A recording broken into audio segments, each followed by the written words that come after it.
Et j'ai finalement pu récupérer mon colis. Est-ce que ce pantalon en valait vraiment la peine? J'en sais rien. Mais putain, j'étais fier de moi. Bref, malgré tout, je l'aime, mon appart, je l'adore. Ah, c'est vrai. J'adore mon appart. Ah. Il a plein de problèmes, hein. Je vais pas vous refaire la chanson. Mais c'est rien. C'est rien de bien... C'est rien de bien grave. Hein, j'ai appris à faire avec. J'aime beaucoup cet appartement, voilà. Excusez-moi d'aimer mon appartement. Je m'y sens bien, voilà. Il est un peu petit, oui, il est un peu petit. Mais c'est pas grave. De toute manière, je vis tout seul.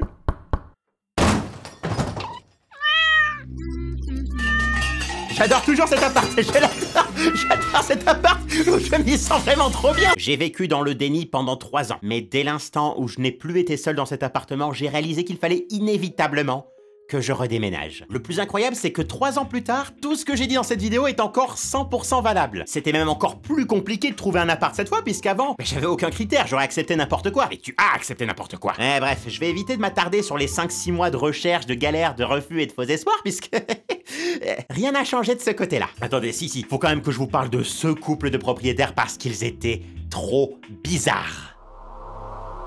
On les a contactés par téléphone car leur appartement nous plaisait, et au début tout allait bien, ils avaient pas l'air trop chiants, on a organisé une visite, on y est allé, et là tout a basculé. Ils se sont mis à parler en même temps, mais en disant des trucs complètement différents. C'était impossible à suivre en fait. J'avais jamais vu ça de ma vie, c'était à se demander s'ils s'entendaient, voire même s'ils se voyaient parfois. Et donc là vous avez des chambres, oui tout à fait, c'est là que j'avais l'habitude de dormir, c'est là que je faisais pour remplir. Ça a duré toute la visite. De la merde. À la fin, on avait une tête comme ça, mais on leur a quand même dit que leur appart nous intéressait, et on l'a pas eu. J'ai rarement eu autant envie d'insulter des gens, avec des insultes vénères. Il y a un autre appart qu'on a pu visiter, et pour la toute première fois, j'ai pu être dans la position de celui qui dit « on vous rappelle », en sachant pertinemment qu'on le rappellera jamais. Bref, cet appart, j'ai pas compris ce que c'était, parce que de mon point de vue, c'était pas un appart, c'était une grotte. Déjà, le salon était tellement long et fin qu'on aurait dit un couloir. Les chambres étaient rondes. Donc déjà, j'imagine pas la galère pour placer des meubles contre les murs, mais en plus, elles résonnaient comme dans une cathédrale. Mais le petit détail qui m'a fait comprendre une bonne fois pour toutes que jamais de la vie je n'habiterai dans cet appart, c'est le balcon.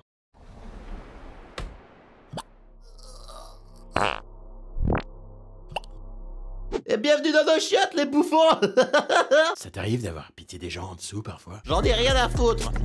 Il était pas ouf cet appart. Non, mais je le sentais pas bien celui-là. J'ai eu comme une sorte de mauvais pressentiment quand il m'a envoyé le plan. Évidemment, comme j'ai cherché un appart pendant pas mal de temps, j'avais régulièrement des potes qui me demandaient « Alors ça avance le déménagement. Donc je leur expliquais la situation, et à chaque fois, ils me donnaient tous le même conseil. Mec, tu te fais t'inscrire à la fac. T'as pensé à t'inscrire à la fac? Qui pourrait t'inscrire à la fac? En gros, le principe, c'est qu'en m'inscrivant à la fac, je récupère le statut d'étudiant, et je trouverai logiquement un appart plus facilement. Alors je mets pas du tout en doute l'efficacité de la technique, hein. Je sais que plein de gens l'ont déjà fait, mais je sais pas, j'ai tellement la flemme d'être cet élève qui est sur les listes d'appels, mais qui est jamais présent en cours. Henri, présent. Kevin, Présent. Deotoons. Est-ce qu'il y a un Deotoons? Bon, il faut bien un cassos chaque année. Bref, tout ce cirque a duré beaucoup trop longtemps, mais ensuite il s'est passé un truc incroyable. Je pense que quelqu'un a utilisé un cheat code pour débloquer ma vie, parce que sorti de nulle part, on a trouvé THE propriétaire. Déjà, le mec était trop sympa. Oh, c'est cool. Il ne passait pas par une agence. Oh. Il demandait même pas de garant. Oh. Wow. Alors moi, j'y connais rien au milieu de la location immobilière, donc je sais pas si c'est un truc qui se fait souvent, mais il nous a pas fait payer le premier loyer, juste parce qu'on rentrait pas tout à fait le premier du mois et que ça faisait pas tout pile un mois. On a eu 20 jours gratuits. Et le pire, c'est que son appart, c'est le meilleur qu'on ait visité depuis le début des recherches. Dans un monde parfait, l'histoire s'arrêterait ici et tout est bien qui finit bien. Donc, voici ce qui s'est passé ensuite dans le vrai monde. Histoire de pouvoir quitter une bonne fois pour toutes mon ancien appart, il fallait que je fasse l'état des lieux de sortie, pour qu'il vérifie que je laisse bien l'appart à peu près dans le même état que quand j'ai commencé à y habiter. Bon. Pendant des jours, il a tout nettoyé de fond en comble. Même cet endroit restait intouché depuis la nuit des temps.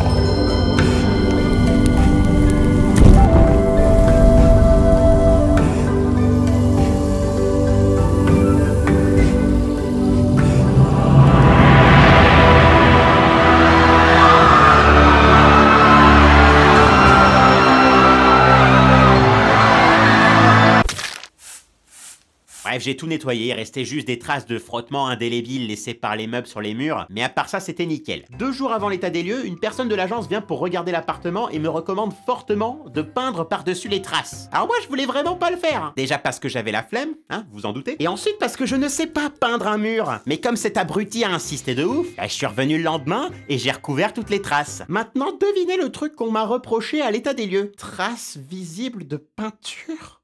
Mais... J'ai jamais revu un seul centime de ma caution pour de la peinture, à cause de cette putain d'agence de voleurs.